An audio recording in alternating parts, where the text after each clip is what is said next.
Идва Коледа.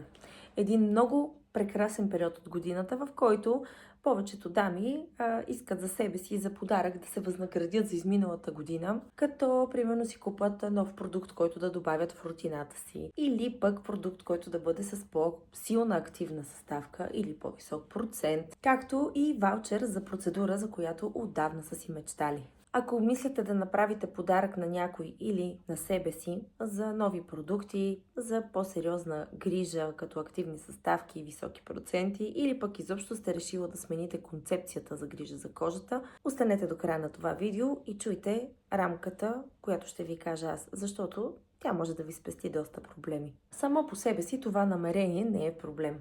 Проблемът е, че много често като хора си купуваме някакви неща, които са модерни, актуални и изобщо не знаем в какъв процес можем да влезнем и каква е реалната му стойност, която можем да заплатим след това. Аз съм забелязала в последните години, че след като мине Коледа, в постовете в социалните мрежи започват да валят почти едни и същи въпроси. От сорта: подариха ми ваучер за еди къде си, кажете ми коя процедура да си направя. Може би пък искам да си купя продукт на еди коя си марка, коя точно активна съставка е най-добра, или коя марка бихте ми препоръчали. Факт е, че след Коледа това са едни от най-честите постове, на които аз лично ставам свидетел. И разбира се, тези постове идват от най-добрите намерения. Това са намеренията на клиенти и на хора, които искат да решат даден проблем за себе си. Може да е дългогодишен проблем, може да е нововъзникнал проблем или проблем, който мъчат от много време, но не могат да го преборят. Общо взето това се върти около едни и същи неща. Да се махнат бръчки, да се махнат петна, да се махнат пъпки или белези от пъпки. И като цяло кожата как да може да забавим стареенето. Изрично обръщам внимание. В това видео няма да ви казвам кой продукт да си купите или коя марка е най-добра и актуална в момента. Ще ви дам нещо още по-полезно. А именно рамката, по която аз преценявам дали една кожа изобщо е готова за вкарването на силни активни съставки. Защото ако този въпрос не се зададе на време, много често после работим за възстановяването от тези продукти, а не за подобрението на кожата. Една от най-големите заблуди, която срещам аз отново и отново, е, че колкото по-скъпа е една марка или колкото по-голям процент е една активна съставка, толкова по-бързо и по-лесно тя ще ни отърве, даже и по-сигурно, тя ще ни отърве от пъпките, петната, бръчките или проблема, който сме набелязали, че искаме да решим с този даден продукт. Това е едно нормално убеждение, защото то се насажда много често от рекламите, от инфлуенсърите, от бързите клипове, които получаваме като просто нещо да ни бъде продадено и така нататък. Истината обаче е, че кожата е орган и тя не работи на принципа дали е по-скъпа марката или е по-силен процента. Кожата работи на принципа какво е нейното състояние и каква е нейната история и дали изобщо има възможността да се възстанови след употребата на толкова силни активни съставки.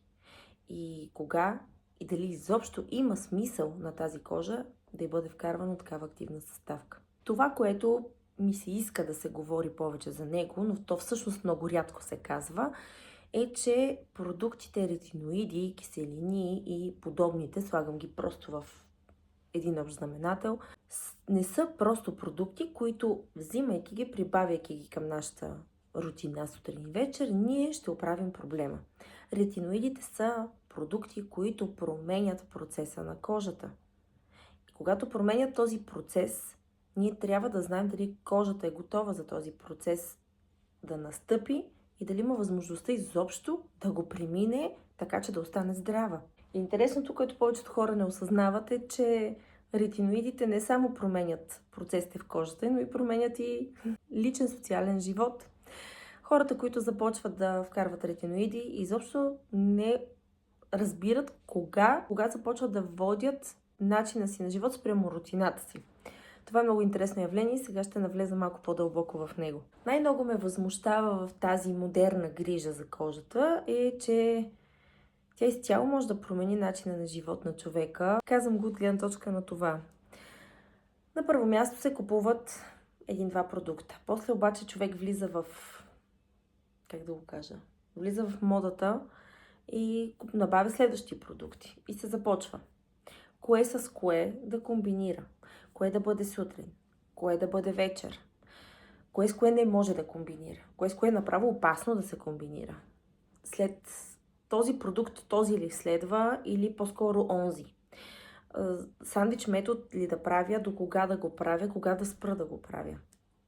Когато излизам на слънце, колко точно време трябва да стоя на слънце, за да не се окаже, че всъщност аз ще си навредя на кожата, защото аз вече имам рутина, по която се водя и която ще ми оправи проблемите. И оттам дали сега да отида на почивка или да не отида. Аз съм чула клиентка, която казва, че мъжът ѝ направил изненада на една уникална екзотична дестинация и тя му отказала, защото не може да спре, защото или не е спряла ретиноидите в точното време и че всъщност ще си навреди на кожата. Замислете се. Всъщност, жената ли контролира грижата за кожата или грижата за кожата контролира жената? Има толкова много процедури, които не могат да бъдат направени, защото се използват ретиноиди. Дори един микроблейдинг не може да бъде направен. Разбирате ли, че ретиноидите не са продукти, които са като просто един хидратиращ крем, който може да си купим от някаква търговска верига дори. Това са продукти, които изцяло променят начина на живот на човек, защото толкова много фактори могат да се повлият от това дали един човек използва ретиноиди или не използва ретиноиди и колко често ги използва. И какво се оказва в крайна сметка? Възможно е рутината вкъщи да пречи на процедурите, които са професионални и вместо те да се комбинират и да правят подобрения в кожата и изобщо в процесите на кожата, то се оказва, че те застават като общ враг срещу човека. И казвайки всичко това до тук, изобщо не коментирам какво може да се случи като последствие в кожата. Защото много хора си мислят, че ако намажат нещо и то кожата им не е реагирала веднага негативно, значи всичко е наред. Само че не стоят така нещата наистина. Истината е, че последствията могат да се получат както веднага, така след една седмица, така след няколко месеца, така и след няколко години. И човек изобщо да не разбере, че това е било вследствие на тази хаотична покупателна продукция, която си купува вкъщи и я слага върху лицето си, без да знае логиката, кое за какво всъщност и как действа на кожата. Давам пример. Имам клиентка, която използвала ретиноиди само 7 дни. Разбира се, използвал ги само толкова, защото е усетила много силно парене, зачервяване, подуване на очите, изобщо много тежка реакция направена, стигнало се, разбира се, до медицинско лице, което да е поставило необходимите медикаменти, за да може да се успокои кожата. И оттам какво се случва? Само 7 дни, които ги е ползвала, оттам само за няколко месеца, 2,5, кожата й започва да се влошава до такава степен, че е изглеждала толкова зле, колкото никога преди. Имам и други клиенти. Клиенти, които са използвали ретиноидите няколко месеца и не са забелязали нещо да се е случило на лицето. Само, че когато дойдат при мен на консултация и диагностика, им погледна кожата под лампа лупа, им давам огледалци, им показвам какви неща забелязвам аз като последствия от подобен тип продукти и те започват да си казват: о, ми да, аз това преди не съм го имала.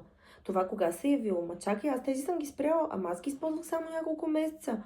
Или, оле, аз изобщо не знаех, че всичките тези неща ще ми докарат това главоболие.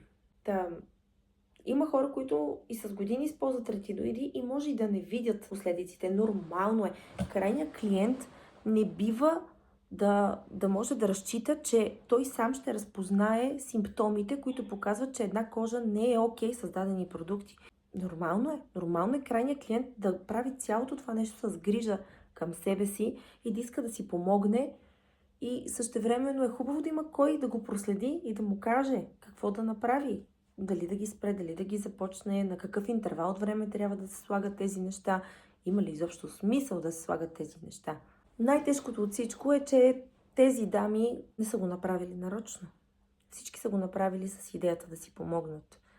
И когато дойдат при мен и им кажа какво се е случило с кожата, е много трудно да осъзнаят, че маркетинга и рекламата толкова силно са повлияли на техните решения и толкова силно са били атакувани, че чак направо ги хваща яд по едно време. И това да се купуват продукти на база, че някой анонимен коментар, инфлуенсър, TikTok видео или някой друг скин експерт е дал ето този продукт и е казал, вземи си го, той ще ти оправи еди какво си. Всъщност това боли. Боли, когато един човек е разбрал, че всъщност е станал жертва на маркетинга и рекламата. Защото когато един инфлуенсър или някой, който се представя, че много разбира от кожа и от продукти и тества всякакви продукти, е много доволен, всъщност този човек няма как да знае кой го гледа и дали това, което той предлага, всъщност няма да навреди на човека, който го гледа. Ако трябва да събера всичко, което говорих в това видео, в една рамка, то не е да си изберете или да ви кажа кой продукт е най-добрия или коя марка или кой процент е най-добрия, а то е да ви покажа, че това е рамката, в която трябва да погледнете своето лице и да знаете дали това лице, тази кожа може да понесе една активна съставка или не, дали би реагирала негативно или не. И това, че нещо го мажете на момента и кожата просто става мека и гладка, да, това е на повърхността, но какво се случва отвътре на кожата? Тоест, хубаво е, рамката, по която ви водя, е да разберете, че вие сте уникална личност и че вашата кожа няма нищо общо с моята кожа, с кожата на инфлуенсърите, с кожата на TikTok, специалистите по кожа и така нататък. Няма нищо общо. Чат GPT също не може да даде отговор на вашата кожа, кое е най-добрият вариант. Защото по кожата има едни симптоми, които се виждат, когато кожата се разглежда детайлно. И тези симптоми могат да покажат дали кожата ще възприеме тези продукти добре или всъщност няма да ги възприеме. Дали вашия начин на живот също е окей с това да влезете в този омагьосан кръг на тези медикаменти, които всъщност само да се налага да добавяте, да правите сандвич методи и разни такива неща, които всъщност какъв е смисъла на тяхното използване.